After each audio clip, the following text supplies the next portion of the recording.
the United Nations Conference on International Organization.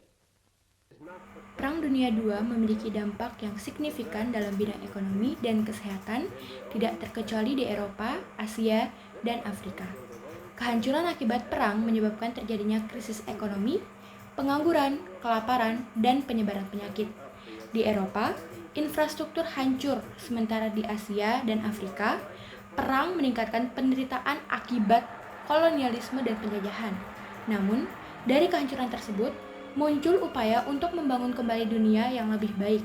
Salah satunya dengan terbentuknya Perserikatan Bangsa-Bangsa atau PBB di tanggal 24 Oktober 1945 yang bertujuan untuk menjaga perdamaian dan kerjasama internasional.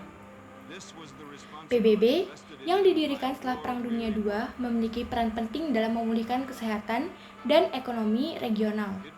Melalui berbagai program dan inisiatif, PBB berupaya meningkatkan standar kehidupan, mempromosikan kesehatan, dan mendukung pembangunan ekonomi di berbagai negara anggotanya. Dengan demikian, meskipun Perang Dunia II menimbulkan dampak yang buruk, terbentuknya PBB memberikan harapan baru bagi dunia untuk bekerjasama dalam membangun masa depan yang lebih baik. Setelah pembentukan PBB, perang masih berlanjut, namun berbeda dengan Perang Dunia II yang menggunakan senjata. Perang pasca pembentukan PBB lebih mengutamakan peperangan ideologis atau yang dinamakan dengan Perang Dingin. Perang Dingin adalah konflik ideologis antara Amerika Serikat dan Uni Soviet setelah Perang Dunia II. Hal ini dipicu oleh berbeda ideologi dan kekuatan militer kedua negara. Pasca Perang Dingin, dampaknya terasa dalam bidang ekonomi dan kesehatan regional Eropa, Asia, dan Afrika. Beberapa dampaknya meliputi perlombaan senjata, perang proksi, dan pengaruh politik di berbagai negara.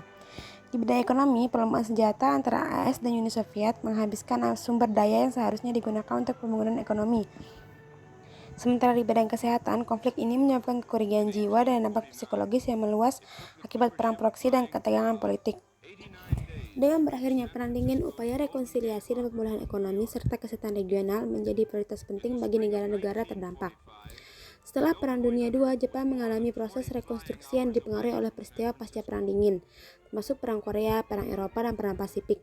Pasca Perang Dingin, Amerika Serikat memainkan peran penting dalam rekonstruksi Jepang melalui bantuan ekonomi dan upaya rekonsiliasi. Perang Korea sebagai salah satu konflik pasca Perang Dingin turut mempengaruhi dinamika regional di Asia, termasuk dampaknya terhadap Jepang. Selain itu, peristiwa pasca Perang Dingin di Eropa dan Pasifik juga berdampak pada rekonstruksi Jepang, baik dari segi keamanan maupun ekonomi. Secara keseluruhan, peristiwa pasca Perang Dingin termasuk konflik regional, memainkan peran penting dalam rekonstruksi Jepang dan membentuk dinamika politik dan ekonomi di kawasan tersebut.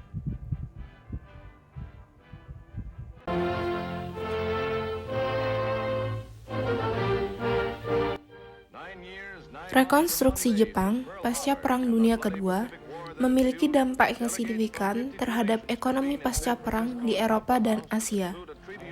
Setelah kekalahan dalam perang, Jepang mengalami kemerosotan tajam, namun kemudian memasuki periode pertumbuhan yang pesat pada tahun 1960-an hingga awal 1970-an. Pertumbuhan ekonomi Jepang yang pesat ini memengaruhi ekonomi global, termasuk di Eropa dan Asia. Salah satu dampak utama rekonstruksi Jepang adalah bantuan ekonomi yang diberikan kepada negara-negara di Asia, termasuk Eropa dan Asia Tenggara. Jepang memberikan bantuan ekonomi dalam bentuk ODA, Official Development Assistance, atau bantuan pembangunan, dan melakukan berbagai aliansi ekonomi untuk membantu memperkembangkan ekonomi pasca perang. Bantuan ini mencakup sektor-sektor vital seperti kesehatan, pertanian, transportasi, dan pembangunan infrastruktur. Selain itu, pertumbuhan ekonomi Jepang juga menciptakan peluang ekspor bagi negara-negara di Eropa dan Asia. Pada periode 1950-an hingga awal 1970-an, Jepang dikenal dengan istilah miracle economy karena angka pertumbuhan ekonominya yang tinggi. Hal ini menciptakan pasar baru bagi produk-produk dari negara-negara Eropa dan Asia. Secara keseluruhan, rekonstruksi Jepang pasca Perang Dunia Kedua memengaruhi ekonomi pasca perang di Eropa dan Asia melalui bantuan ekonomi, pertumbuhan ekonomi yang pesat, dan penciptaan pasar ekspor baru. Dampak ini membantu mempercepat pemulihan ekonomi pasca perang di wilayah tersebut. Konferensi Asia Afrika dilaksanakan pada tanggal 25 April 1955 di Gedung Merdeka, Bandung. Latar belakang diadakannya konferensi ini adalah kesamaan nasib negara-negara di Asia Afrika pasca Perang Dunia II. Wilayah ini menjadi panggung bagi permusuhan terbuka, terutama di Korea, Indochina, Palestina, dan Afrika Selatan. Situasi ini dipicu oleh munculnya dua blok kekuatan yang bertentangan, yaitu blok barat yang dipimpin oleh Amerika Serikat dan blok timur yang dipimpin oleh Uni Soviet. KAA bertujuan untuk mengembangkan saling perhatian dan kerjasama antara bangsa-bangsa Asia Afrika. Terdapat keterkaitan antara dampak ekonomi dan kesehatan dalam hubungan Indonesia dengan negara-negara di wilayah Asia Afrika. Indonesia menyampaikan komitmen untuk meningkatkan investasi di berbagai sektor, termasuk sektor kesehatan di negara-negara Afrika. Kesehatan dianggap sebagai salah satu modal manusia yang sangat diperlukan dalam menunjang pembangunan ekonomi, dan terdapat korelasi yang kuat antara tingkat kesehatan yang baik dengan pertumbuhan ekonomi yang tinggi. Selain itu, terdapat upaya diplomasi kesehatan Indonesia di kawasan Asia Afrika seperti penunjukan Bio Farma sebagai Center of Excellence of Vaccine and Biotechnology. Hal ini menunjukkan bahwa upaya-upaya dalam sektor kesehatan juga turut memengaruhi hubungan ekonomi antara Indonesia dan negara-negara di wilayah Asia Afrika. Gerakan non-blok pertama kali dicetuskan pada awal tahun 1960-an. Sebagai tekad dari negara-negara merdeka dalam melancarkan aksi politiknya, sehubungan dengan adanya pertentangan antara kedua blok adidaya kala itu, blok barat yang dipimpin Amerika Serikat dan blok timur yang dipimpin Uni Soviet. Cikal bakal gerakan non-blok ini sebenarnya sudah terlihat ketika dilaksanakannya Konferensi Asia Afrika di Bandung pada tahun 1955. Tujuan dari gerakan ini seperti yang tercantum pada Deklarasi Havana tahun 1979 adalah untuk menjamin kemerdekaan, kedaulatan, dan keamanan dari negara-negara non-blok. Gerakan non-blok ini lahir dengan prakarsa 5 pimpinan nasional, yaitu Presiden Yugoslavia Josip Broz Tito, Presiden Mesir Gamal Abdel Nasser, Perdana Menteri India Pandit Jawaharlal Nehru, Presiden Ghana Kwame Nkrumah, dan Presiden Indonesia Soekarno. Hakikat gerakan non-blok terletak pada sifat aktif dan positif yang dimilikinya. Positif dalam arti berusaha meredam ketajaman perselisihan antara kedua blok yang sedang bertikai kala itu, blok barat dan blok timur. Sedangkan sifat aktif dalam gerakan non-blok diwujudkan untuk sumbangannya untuk mewujudkan tatanan hubungan internasional baru yang berdasarkan kemerdekaan, perdamaian abadi, keadilan sosial, dan kesejahteraan bersama. Keterkaitan ASEAN dalam Perang Dunia Kedua menonjol kepada hubungan antara negara-negara Asia Tenggara atau ASEAN dengan Jepang dan peran yang dimainkan ASEAN dalam konteks politik internasional. Beberapa poin penting terkait keterkaitan ASEAN dalam Perang Dunia Kedua meliputi Fukuda Doktrin. Jepang mulai jalin hubungan dengan ASEAN setelah berakhirnya Perang Dunia Kedua untuk memperbaiki citra Jepang di kawasan Asia Tenggara yang diwarnai oleh aksi demonstrasi. Fukuda Doktrin menjadi wujud untuk memperbaiki hubungan ini. Pertemuan puncak di Bali pada tahun 1967, ASEAN menghasilkan dua dokumen penting, yaitu ASEAN Concord Declaration yang menghasilkan solidaritas politik dan Treaty of Amity and Comprehension yang menghimbau negara-negara Indochina agar menyesuaikan diri dengan menghormati kemerdekaan, kedaulatan, dan integritas wilayah semua bangsa. Pasca Perang Dunia II berakhir pada tahun 1945, Eropa hancur berantakan. Pada tahun 1947, kendali Uni Soviet terhadap Eropa Timur meningkat sehingga terjadi kerentanan negara-negara Eropa Barat terhadap ekspansionisme Soviet, sehingga akan menimbulkan krisis dalam segala bidang. Dan pada akhirnya, pada 19 Desember 1947, Amerika Serikat melalui putusan Presiden Harry Truman menyetujui atau merekomendasikan adanya gagasan Marshall Plan ke dalam Kongres untuk mengesahkan Undang-Undang Kerjasama Ekonomi pada tahun 1948. Usulan Marshall Plan dicetuskan oleh Menteri Luar Negeri AS George Catlett Marshall pada 5 Juni 1947.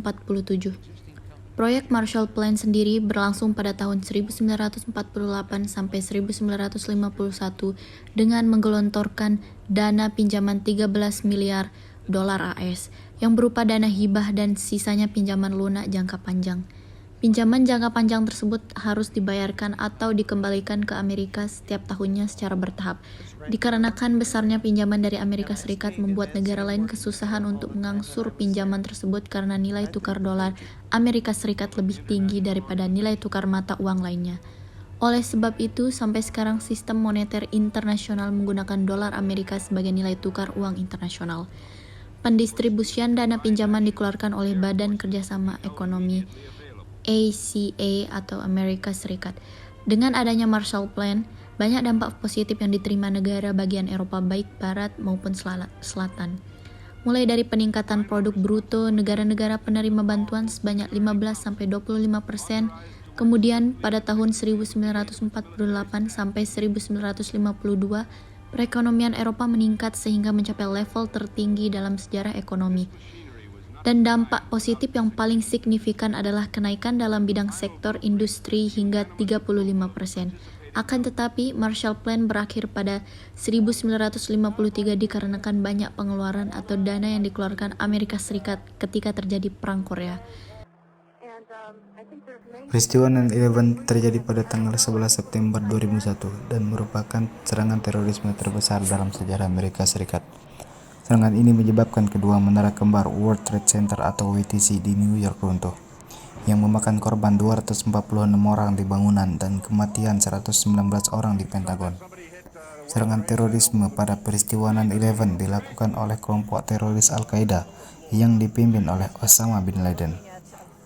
Pada tanggal 11 September 2001, 19 anggota kelompok teroris Al-Qaeda membajak 4 pesawat komersial maskapai Amerika Serikat.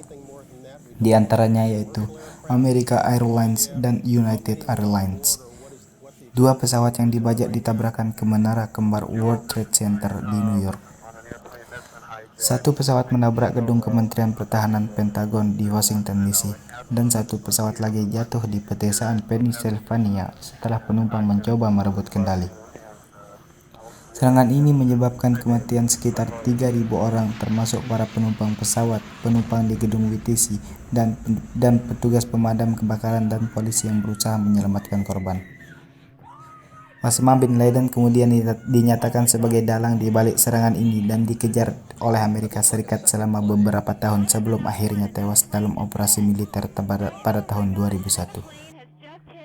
Tidak ada kaitan langsung antara dampak Perang Dunia II dalam bidang ekonomi dan kesehatan regional Eropa dan Asia Afrika dengan kasus 9/11. Namun, kedua peristiwa tersebut memiliki dampak yang signifikan terhadap dunia dan masyarakat global. Perang Dunia II memberikan dampak yang luas di berbagai bidang termasuk ekonomi, politik, dan budaya.